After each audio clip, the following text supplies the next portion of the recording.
हजारों सदियों में कोई काम एकाध ऐसा होता है जो 1-2 साल के लिए नहीं, पीढ़ियों को प्रेरणा देने का काम करता है। और हम सबका सौभाग्य है कि वो दिन महाकाल महाराज की इस नगरी में आया है।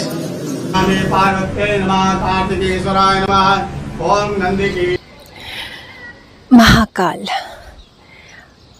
कालों के काल और महाकाल की नगरी उज्जैन। उज्जैन जो हमारे भारत की, हमारे देश की, खासकर से मध्य प्रदेश की शान है, इसे भी हमेशा की तरह, शुरू की ही तरह एक मुस्लिम शासक इल्तुतमिश ने तबाह किया था।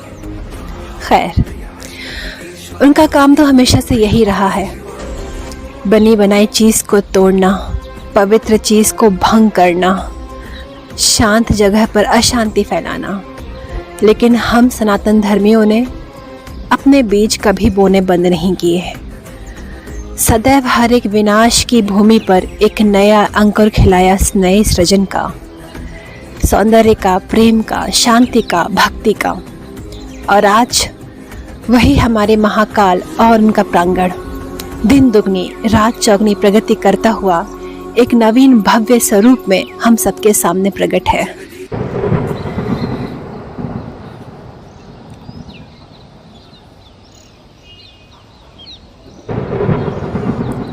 आपको बता दें, उज्जैन भारत के मध्य प्रदेश राज्य का एक बेहद प्रमुख शहर है जो क्षिप्रा नदी के किनारे पर है। ये सिर्फ प्रमुख इसलिए नहीं कि यह बहुत प्राचीन है, अपितु इस महान राज्य की स्थापना कोई और नहीं, सम्राट विक्रमादित्य ने की थी। इसे कालिदास की नगरी के नाम से भी जानते हैं। यहाँ 12 साल में सिंहस्थ महाकुंभ मेला लगता है। भगवान शिव के 12 ज्योतिर्लिंगों में से एक महाकाल इसी नगरी में स्थित है। यह महाकाल मंदिर स्वयंभू है, भव्य है और दक्षिण मुखी है, और इसीलिए महाकालेश्वर महादेव की यह छटा अत्यंत ही पुण्यदायी है। 2016 में ये खूब चर्चा हुई। आपको याद होगा, हम लोगों ने एक विचार कुंभ किया था। विचार कुंभ में भी सुझाव आए थे, जिसमें प्रधानमंत्री जी भी पधारे थे, बड़े संत, परम पूजनीय सत्संग चालक जी, सब लोग आए थे। और वहीं से ये चर्चा शुरू हुई थी कि महाकाल महाराज के दर्शन करने के बाद कोई और रचना होनी चाहिए जहां लोग शिव लीलाओं को ढंग से देख सके। तो वो विचार मन में एक संकल्प का रूप ले गया और 2017 में विचार विमर्श के बाद तय किया क्या भगवान शिव की लीलाएं। कहते हैं कि इसके दर्शन मात्र से भी मोक्ष की प्राप्ति हो जाती है। उज्जैन और उज्जैन के महाकाल के बारे में महाकवि कालिदास ने मेघदूत में उज्जैनी की चर्चा करते हुए इस मंदिर की प्रशंसा की है। यहाँ तक कि द्वापर युग में भी इसका उल्लेख रहा है, क्योंकि भगवान कृष्ण ने उज्जैन में ही आकर शिक्षा ग्रहण की थी। मुनि संदीपनी के आश्रम में तो यहाँ तक कहा जाता है कि उन्होंने इस दौरान महाकाल स्तुति का गायन भी किया था।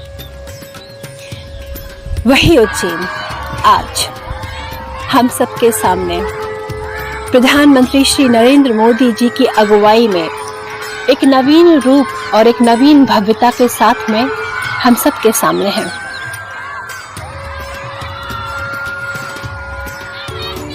आजादी के अमृत काल में भारत ने गुलामी की मानसिकता से मुक्ति और अपनी विरासत पर गर्व जैसे पंच प्राण का आह्वान किया है। मंगलवार 11 अक्टूबर सन 2022 को प्रधानमंत्री श्री नरेंद्र मोदी जी ने उज्जैन में महाकाल लोक का लोकार्पण किया। महाकाल लोक परियोजना के पहले चरण में मंदिर में आने वाले तीर्थ यात्रियों को विश्व स्तरीय आधुनिक सुविधाएं प्रदान की जाएंगी। महाकाल मंदिर को लेकर कई तथ्य ऐसे भी मिले हैं कि ये मंदिर कई बार तोड़ा गया और बनाया गया। राजा भोज ने लगभग 11वीं शताब्दी में बाबा महाकाल के मंदिर का निर्माण करवाया था। 1100 से लेकर करीब 1728 तक यमनों का शासन था। 1234 में इतिहास में बताया है कि दिल्ली की सल्तनत पर इमृतुष बैठा और उज्जैन पर आक्रमण किया और इस हमले में महाकाल के मंदिर के टूटने की बात सामने आई। लेकिन उसी समय राजा देवपाल जी थे, उन्होंने मंदिर को फिर से बनवा दिया। मोदी जी ने 850 करोड़ से बनने वाले श्री महाकाल लोक का लोकार्पण किया और बोले कि भारत की आत्मा का केंद्र है उज्जैन।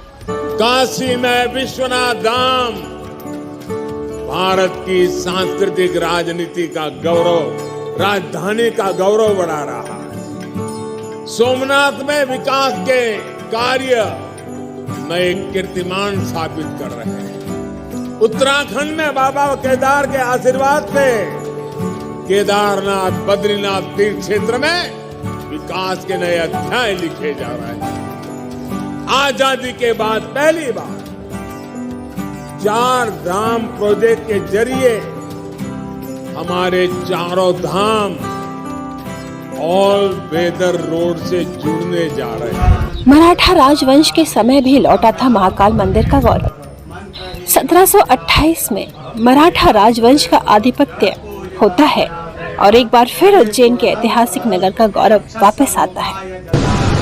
मैं ओंकार हूँ, कण कण, श्वास श्वास और रोम रोम में समाया हुआ ओंकार। मेरा ना आदि है ना अंत, न ओर है न छोर, फिर भी मैं स्थूल नहीं सूक्ष्म हूँ। तो ये थी हमारे भारत की प्राचीन गौरव गाथा, जो मंदिरों और उसकी संस्कृतियों के निर्माण से अभिन्न रूप से जुड़ी रही है। किसी और कौम और उस कौम विशेष की मान्यताओं की यहाँ चर्चा करके हम इस सुंदर अवसर को दागनुमा नहीं करना चाहते हैं। आइए हम अपनी भक्ति को शक्ति के रूप में परिवर्तित करते हुए महाकाल से, कालों के काल से उस शक्ति की याचना करें, उस शक्ति कुंज से जुड़ें